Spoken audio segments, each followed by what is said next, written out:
n'a pas dit. Je pense d'ailleurs c'est à cause de ça que cette année que le président n'a pas organisé une conférence de presse qu'il faisait après le discours à la nation. Parce qu'ils savent que cette question-là allait revenir, les journalistes allaient la poser. C'est une façon très peut-être subtile d'esquiver la question du troisième mandat qui est là et que beaucoup de Sénégalais posent sur la table. Très bien, merci Alassane. Mamoudou, pour terminer, quelques petites minutes, votre regard sur le contenu du discours du président de la République. Bon, c'est difficile d'apprécier comme ça le discours du président de la République. Disons que amna ay ponk yo xamanteni ñu ko ci doon xaar. Oui, en français. Wax na ci. Ah oui, c'est en français. En français. J'ai oublié. Oui, je dis que le président il a évoqué beaucoup de sujets, hein, des sujets économiques, sociaux, sujets internationaux. Je pense qu'il y a un sujet, puisqu'on est à la fin de cette émission, sur lequel il était très très très attendu, c'est le rapport de la Cour des comptes. Oui. De mon point de vue, il était important qu'il en parle. La seule chose, c'est que moi, je trouve que les mots sont faibles. Il a été évasif sur Il la a question. été évasif parce que déjà, lors du dernier Conseil des ministres, il en a parlé. Il a donné des instructions à son Premier ministre Amadouba de regarder comment exploiter justement le rapport et les recommandations qui y sont contenues. On a vu que le gouvernement a commencé à faire des sorties avec un point de presse. Des ministres ont fait également des déclarations pour aller dans le sens de dire que ce qui était contenu dans le rapport ne correspondait pas à la réalité. Certains ont même dit qu'il y a des politiciens encagoulés au niveau de la Cour des comptes, alors que c'est quand même des magistrats émérites. C'est une institution de la République qui est respectable de mon point de vue.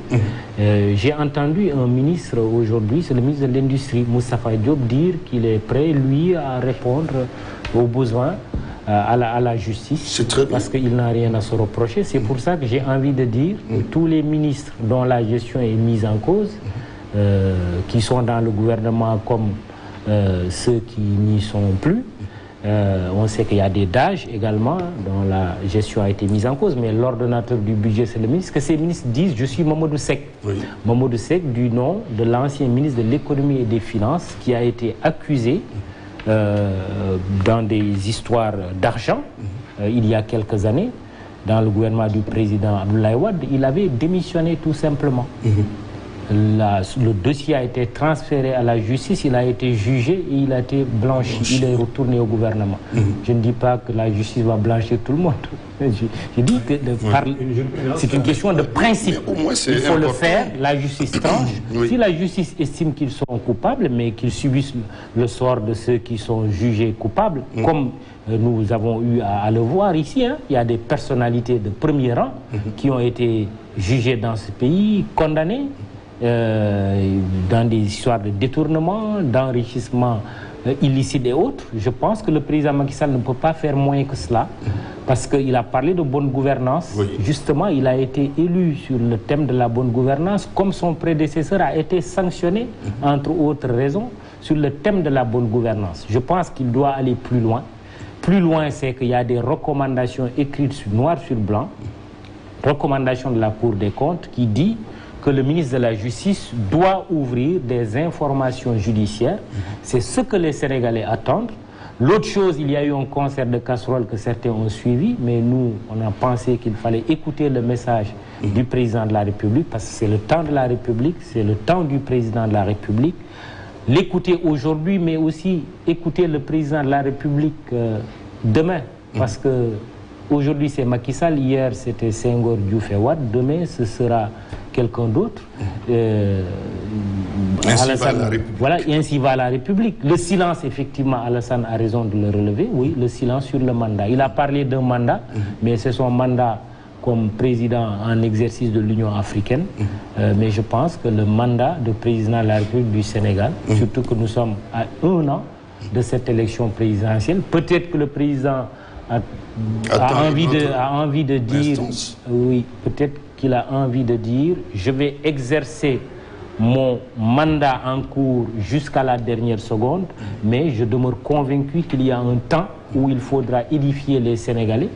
Ce temps, il était bon, à 1 an, bon, il a choisi de ne pas le faire, c'est sa liberté, mais de toute façon, il faudra bien qu'il se prononce un jour clairement sur ce mandat. Peut-être le 3 avril prochain. Peut-être. Un autre moment important. Les gens n'en parlent pas beaucoup. Et on dit souvent le diable dans le détail. Je pense que le président, quand c'est dans ces moments solennels, quand il parle aux Sénégalais, il est le président de tous les Sénégalais. Ce serait bien que du point de vue d'accord, qu'on revoie un peu les choses. J'estime qu'avoir en fond du beige marron qui symbolise les couleurs de son parti, c'est pas assez républicain. J'estime que quand le président parle aux Sénégalais, son service doit l'aider à mettre en place des couleurs qui reflètent les couleurs nationales, parce qu'il parle à tous les Sénégalais. C'est le 31 décembre, c'est un mois solennel. Le beige marron, pour moi, c'est pas assez inopportun de le mettre là-bas avec un président qui parle à tous les Sénégalais. Merci Alassane Samba Diop. Merci à vous Mamadou Ndiaye.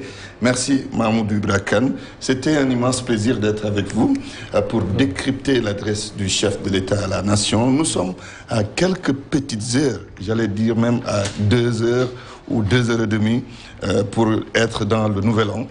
C'est l'occasion de souhaiter à tous nos téléspectateurs, à tous nos auditeurs, une bonne et heureuse année, que l'année 2023 soit celle des vœux accomplis. Bonsoir à toutes et à tous.